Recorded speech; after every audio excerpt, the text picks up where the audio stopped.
அதனால தான் என் வாழ்க்கையெல்லாம் இப்படி கஷ்டமாக இருக்குது அப்படின்னு நீங்கள் சொல்லும்போது சாத்தானுக்கு ரொம்ப சந்தோஷமாக இருக்கும். Have you heard people saying what to do? It's destiny, it's my fate. நீங்கள் பார்த்துருப்பீங்க, சில பேர் சொல்லுவாங்க, எனக்கு என்ன செய்யணும்னு தெரியல, எங்கள் வாழ்க்கையே இப்படி தான், இது எங்களுக்கு தலையெழுத்து, இது எங்களோட தலைவிதி அப்படின்னு சொல்கிறத நீங்கள் கேட்டிருப்பீங்க. Come on. இப்படி சொல்கிறத கேட்டிருக்கீங்களா? நம்ம கூட சொல்லியிருப்போம் இல்லையா? Whenever you say these words, you know what you're saying? I'm not responsible for anything that is going wrong in my life. It is the devil. எப்போல்லாம் நம்ம இப்படி சொல்ல ஆரம்பிக்கமோ அப்போ எல்லாம் நம்ம பொறுப்பெடுத்துக்க நமக்கு விருப்பம் இல்லை, இதுக்கெல்லாம் நான் தான் காரணம்னு சொல்ல விருப்பம் இல்லை, நம்முடைய சிந்தனை அப்படின்னு சொல்ல விருப்பம் இல்லை. மாறாக நம்ம என்ன சொல்கிறோன்னா இந்த பேயால் தான் இப்படி வந்திருக்கு அப்படின்னு சொல்லி நம்முடைய சிந்தனைகளை மாற்ற நமக்கு விருப்பம் இல்லை. But Jesus is saying to you, listen, child of God, the Spirit is always willing to lead you to Christ, to lead you to victory, but it is your flesh. What is the flesh? Your wrong thinking, your negative thinking. That is your enemy, that is responsible for your destruction. ஆண்டவர் இயேசு எப்போதும் உங்களுடைய ஆவி எப்போதும் ஆண்டவருக்குள் இணைந்திருக்க, ஆண்டவரை நோக்கி செல்ல அது மிகவும் ஆர்வமாக இருக்கின்றது. ஆனால் உங்களுடைய பிரச்சனை என்ன என்றால் உங்களுடைய சிந்தனைகள் தான் அதற்கு முரண்பாடாக இருக்கின்றது. எனவே ஆண்டவருக்கும் உங்களுக்கும் இடையே இத்தகைய ஒரு இடைவெளியை ஏற்படுத்துவது உங்களுடைய தீய சிந்தனைகளே என்று ஆண்டவர் இயேசு கூறுகின்றார்.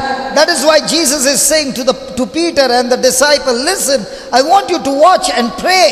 Because tonight the devil is going to separate you. The devil has planned to kill all of you.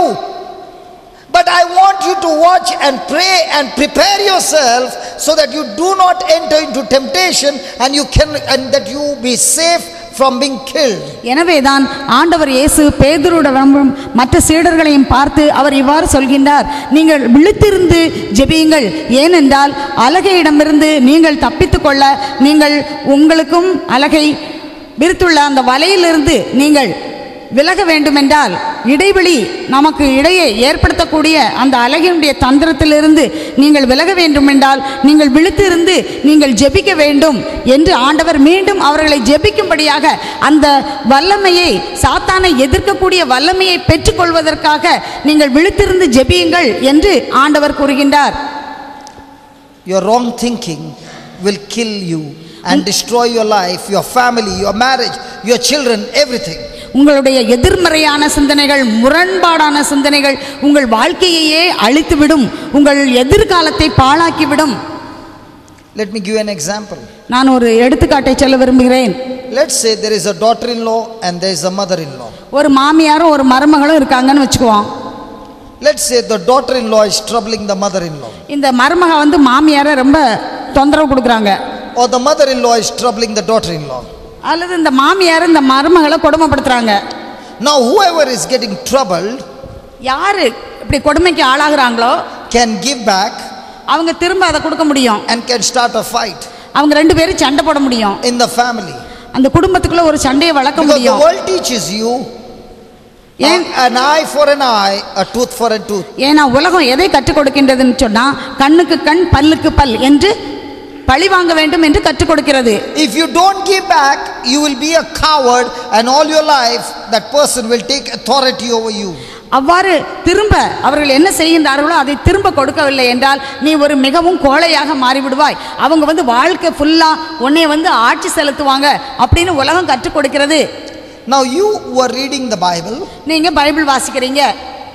Let's say you are the daughter-in-law or the mother-in-law, anybody. நீங்க ஒரு மருமகளா இருக்கலாம் அல்லது மாமியாரா இருக்கலாம். நீங்க Bible வாசிக்கீங்க. And there you saw Jesus saying, unless a seed of grain, unless a grain of wheat falls into the ground and dies, but if it dies, it remains by itself. But if it dies, it brings forth much fruit. ஆனால் ஆண்டவர் இயேசு இவ்வாறு சொல்கின்றார். நீங்கள் Bible வாசிக்கீங்க, அதுல இவ்வாறு சொல்கின்றார், கோதுமை மணியானது மண்ணில் விழுந்து மடியாவிட்டால் அது அப்படியே தான் இருக்கும். மாறாக கோதுமை மணி மண்ணில் விழுந்து மடிந்தால்தான் அது பல மடங்கு பலனை கொடுக்கும் என்று கூறுகின்றார். Okay, so now you have a choice. இப்போ உங்களுக்கு ஒரு சாய்ஸ் இருக்கு, தேர்ந்தெடுத்துக்கலாம், இதா அதான்னு சொல்லி. In my past life, I gave back. என்னுடைய கடந்த கால வாழ்க்கையில நான் பதிலுக்கு பதில் திரும்ப திரும்ப நான் செஞ்சேன். Now listening to God's word, I have made a decision to change my thinking. ஆனா ஆண்டவருடைய வார்த்தையை கேட்ட பிறகு வாசிச்ச பிறகு என்னுடைய சிந்தனையில நான் ஒரு மாற்றத்தை வளர்த்து கொண்டேன். So instead of giving back, I operate in love. ஆனா திரும்ப அவங்க செஞ்சதையே திரும்ப நான் செய்ததுக்கு பதிலா அன்பாக இருக்க ஆரம்பிச்சேன். I do good for that person. யார் தீமை செஞ்சாங்களோ அவங்களுக்கு நன்மை செய்ய ஆரம்பிச்சேன். Now please remember, have you ever seen a coconut tree? நீங்க தென்னை மரத்தை பார்த்திருக்கீங்களா? தென்னை மரத்தை பார்த்திருக்கீங்களா? Now when you plant one coconut seed, how many trees do you get? ஒரு தேங்காயை முளைக்கிறதுக்கு ஊண்டி வச்சா எத்தனை மரம் வரும்? One tree. How many coconuts will you get when the tree matures? அந்த மரம் நல்லா வளர்ந்து காய்க்க ஆரம்பிச்ச அப்புறம் அந்த மரத்துல இருந்து எத்தனை காய் உங்களுக்கு கிடைக்கும்? Hundreds of it. How many years are you going to get? எத்தனை வருஷத்துக்கு அந்த தென்னை மரத்துல இருந்து காய் கிடைக்கும்? The life of a coconut tree is somewhere around 80 to 100 years. 80 இருந்து 100 வருஷத்துக்கு அது கனி கொடுக்கும். How many seed that you planted? எத்தனை விதையை நம்ம ஊண்டி வச்சோம்? One. How many harvest you got? ஆனா எவ்வளோ நம்ம அறுவடை செய்றோம்? Thousands and thousands and thousands. ஆயிரக்கணக்கா நம்ம அதில இருந்து விளைச்சலை பெறறோம். So the seed that you plant is so small compared to the harvest that you are going to receive. நம்ம ஊண்டி வச்ச விதையையும் நம்ம கிடைக்கக்கூடிய விளைச்சலையும் பார்த்தோம்னா போட்ட விதை ரொம்ப சின்னது. So now you understand, by dying to your flesh and operating in the spirit, you are going to profit. நாம் இந்த ஆவியிலே நாம் செயல்படும் போது நம்முடைய சரீரம் உடல் இச்சையின்படியாக நடப்பதற்கு பதிலாக நாம் ஆவியின்படியாக அந்த உந்துதலின்படி நாம் வாழும்போது நாம் நல்ல விளைச்சலை பெற்றுக்கொள்வோம். When your thinking is in your mind, when you are thinking this way, you will be quick to operate God's way and not operate the flesh way. இவ்வாறு நீங்கள் ஆண்டவருடைய இறைவார்த்தையின் அடிப்படையில் நீங்கள் இவ்வாறு வேகமாக சிந்திக்கும் போது உங்கள் ஊனியல்பின்படி நீங்கள் நடக்க மாட்டீர்கள். The moment you die to your flesh and you operate in the spirit, now God says, the battle belongs to me, I am going to fight the battle for you. உங்கள் ஊனியல்பின் இச்சையின்படி நீங்கள் நடக்காமல் ஆவிக்குரிய இயல்பின்படி நீங்கள் நடக்க ஆரம்பித்தால் உங்கள் வாழ்க்கையில் ஏற்படுகின்ற போராட்டங்களை ஆண்டவர் சொல்கின்றார், நான் அந்த போராட்டத்தில் உன்னோடு இருந்து உனக்கு வெற்றி தருவேன் என்று சொல்கின்றார். So every time you submit to God and you resist the devil, when you resist the flesh thoughts, when you resist the negative thoughts, the devil will flee from you. ஒவ்வொரு முறையும் இவ்வாறு ஊனியல்பின் இச்சைக்கு எதிராக நாம் நின்று அத்தகைய முரண்பாடான சிந்தனைகளையும் முரண்பாடான செயல்பாடுகளையும் நாம் வெற்றி கொண்டோம் என்றால் அங்கு நாம் அலகையை நாம் முறியடிக்க முடியும். நம்முடைய வாழ்க்கையிலிருந்து அலகை விலகி ஓடிவிடும். ஆண்டவர் நமக்கு பெரிய காரியங்களை செய்வார். So if anybody wants the devil to be stopped from destroying your family or your life, very important it is that you must submit to God's word, and submitting to God's word is changing your thinking according to the word of God. நீங்கள் அலகையின் அந்த ஆதிக்கத்திலிருந்து அலகை உங்களை அலைக்கழிப்பதிலிருந்து நீங்கள் விடுபட வேண்டும் என்றால் உங்கள் வாழ்க்கையை இறை வார்த்தைக்கு ஒப்பு கொடுக்க வேண்டும். உங்களுடைய சிந்தனைகள் இறை வார்த்தைக்கு ஒத்த சிந்தனையாக இருக்க வேண்டும். அத்தகைய சிந்தனைகள் உங்கள் வாழ்க்கையிலே வரும் என்றால் நீங்கள் இந்த அலகையை விரட்டி அடிக்க முடியும். உங்கள் வாழ்க்கையில் அலகைக்கு எந்த ஒரு பங்கும் எந்த ஒரு அதிகாரமும் இருக்க முடியாது. Praise God. Praise God. So according to this scripture, what you read just now, is Satan the real enemy or your wrong thinking is your real enemy? இப்போ நம்ம வாசிச்ச அந்த வாசகத்திலிருந்து நீங்க புரிஞ்சிருப்பீங்க. இப்போ என்ன புரிஞ்சுக்கிட்டீங்க? வாழ்க்கையில உண்மையான எதிரி அலகை சாத்தானா அல்லது உங்களுடைய சிந்தனையா? எது பின்னால புரிஞ்சுதா?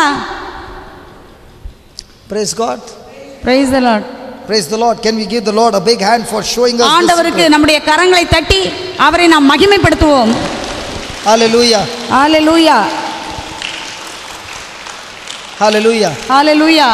So please remember, the fruit of anything, good or bad, the fruit of anything good or bad begins with a seed called thinking. நாம் பெற்றுக்கொள்ளக்கூடிய நல்லதோ கெட்டதோ, நல்ல கனியோ தீய கனியோ எதுவாக இருந்தாலும் அது சிந்தனை என்கின்ற அந்த விதையில் இருந்து தான் தோன்றுகின்றது. Hallelujah. Hallelujah. So if you have ever committed sin, that seed first began to have a thought of disobeying God's word. இவ்வாறு நம்முடைய சிந்தனையில் இத்தகைய ஒரு விதை இருக்கும் என்றால் அது எதிலிருந்து அது ஆரம்பிக்கின்றது? அது இறை வார்த்தைக்கு நாம் கீழ்ப்படியாமல் இருக்கின்ற அந்த தருணத்திலிருந்து அது ஆரம்பிக்கின்றது.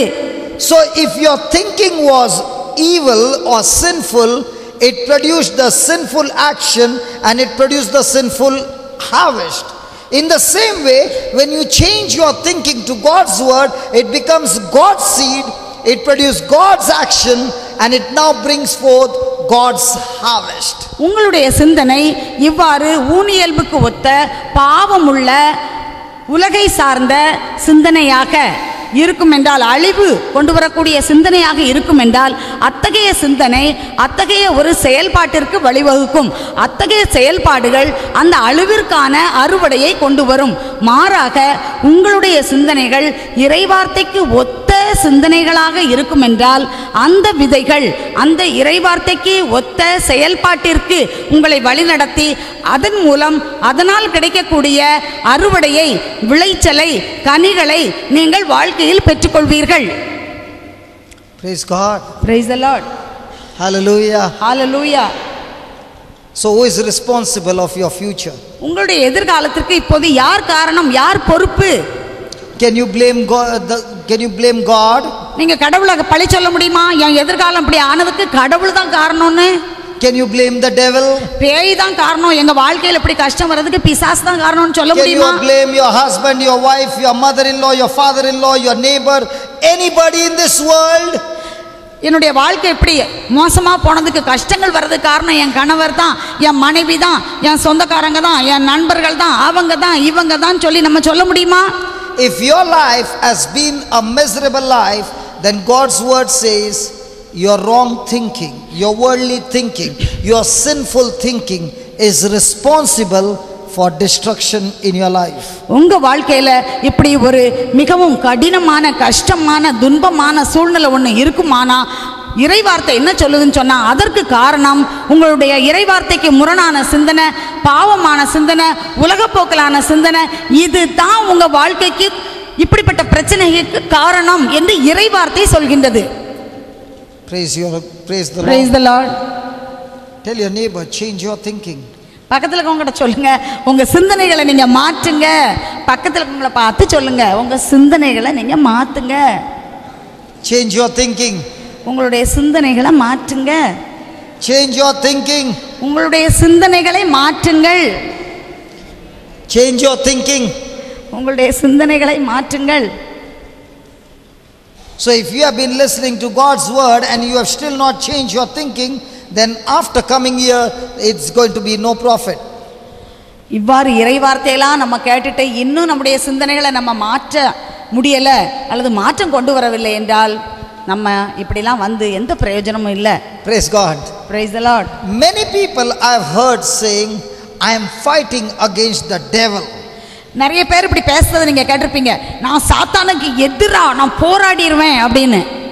Listen, God has not given us God does not want us to go and conquer the devil. ஆண்டவர் பேயிட்ட போய் அது கூட அதை வெற்றி கொள்ளணும் அப்படின்னு சொல்லி அவர் சொல்லல. Because your job is not to conquer the devil. உங்களுடைய பணி பேய போராடி வெற்றி கொள்றது உங்க பணி இல்ல. Hallelujah. Hallelujah. To conquer the devil, God sent his son Jesus, who defeated the devil when Jesus died on the cross. தந்தையாகிய கடவுள் சாத்தானை முறியடிப்பதற்காக தனது ஒரே மகனை இந்த உலகிற்கு அனுப்பினார். அவர் சிலுவை மரணம் மூலமாக சாத்தானை முறியடித்தார். சாத்தானை அவர் அழித்து விட்டார், நசுக்கி விட்டார். How did Jesus defeat the devil? ஆண்டவர் எவ்வாறு சாத்தானை தோற்கடித்தார்? If Jesus died, who won the battle, Satan or Jesus? ஆண்டவர் இயேசு தன்னுடைய மரணத்திலே இந்த சிலுவை மரணத்தை அவர் ஏற்றுக்கொண்ட போது அங்கு வெற்றி பெற்றது, அந்த போராட்டத்தில் அந்த யுத்தத்தில் வெற்றி பெற்றது இயேசுவா அல்லது சாத்தானா? If we both are boxing, நாங்க ரெண்டு பேர் இப்படி பாக்ஸிங் பண்ணோம்னா, she punched me, இப்படி இவங்க ஒரு குத்து கொடுத்தாங்க, and I died in the punching ring, நான் அப்படி boxing ring. அந்த பாக்ஸிங்ல இறந்து போயிட்டேன். Who won the match? யாரு அதுல வெற்றி பெற்றாங்க? Because I died, I won. நான் செத்து போனதுனால நான் தான் வெற்றி பெற்றேன். Who won the match? யாரு வெற்றி பெற்றாங்க? புரிஞ்சுதா? இடிச்சதெல்லாம் விழுந்து செத்து போயிட்டாங்க. யாரு வெற்றி பெற்றாங்க? இடிச்சவங்களா செத்தவங்களா? Who won? Punch. One who punched. One who punched. So you won the match. Yeah. Praise God. Here the devil and Jesus is fighting. Who died on the cross? இங்க வந்து ஆண்டவர் இயேசுவும் சாத்தானும் போராட்டம். அதுல யார் இறந்து போனா? இயேசு. When I died, she won. When Jesus died, Jesus won. இந்த நான் சொன்னேன் இப்போ பாக்ஸிங்கில் எனக்கு ஒரு இடி கிடச்சிது, நான் செத்து போனேன், அப்போ இவங்க வின் பண்ணாங்கன்னு சொன்னீங்க. ஆனால் சாத்தானுக்கும் இயேசுக்கும் நடந்த போராட்டத்தில் இயேசு செத்து போனார், ஆனால் அவருக்கு வெற்றின்னு சொல்கிறோம். எப்படி? Resurrection. How did Jesus win? எப்படி ஆண்டவர் இயேசு வெற்றி பெற்றார்? Resurrection. Wrong. How did Jesus win the battle? எப்படி ஆண்டவர் இந்த போராட்டத்தில் வெற்றி பெற்றார்? Oh my God. Come on, how did Jesus win the battle? எவ்வாறு ஆண்டவர் இந்த யுத்தத்தில் வெற்றி பெற்றார்?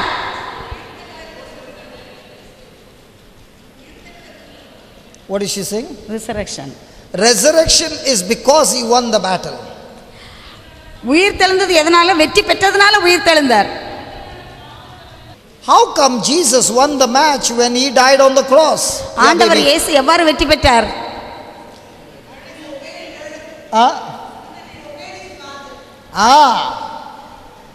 Jesus won the match because Jesus did not disobey his Father. He died without sin. And the battle on the cross was not death. The battle on the cross was whether Jesus will obey his Father or disobey his Father. Jesus obeyed his Father even unto death, and that's why Jesus won the match on the cross. Give the Lord a big hand of praise. Come on. ஆண்டவர் இயேசு தன்னுடைய சாவா அல்லது சாகாமல் இருப்பதனால் வெற்றியா என்பதல்ல, மாறாக அவர் தன் தந்தையின் விருப்பத்தை நிறைவேற்றியதால் இறுதி வரை தன்னுடைய தந்தைக்கு அவர் கீழ்ப்படிந்தவராய் இருந்ததனால் அவர் அலகையை வெற்றி கொண்டார். Hallelujah. Begin to operate in your life. You are living a victorious life, and that life will change the situation and circumstances of your life.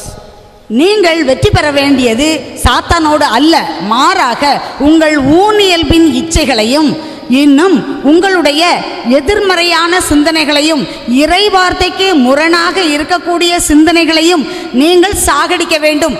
அதற்கு பதிலாக இறைவார்த்தைக்கு ஒத்த சிந்தனைகள் உங்களுக்குள் வரும்போது உங்களுடைய செயல்பாடுகள் மாறும்.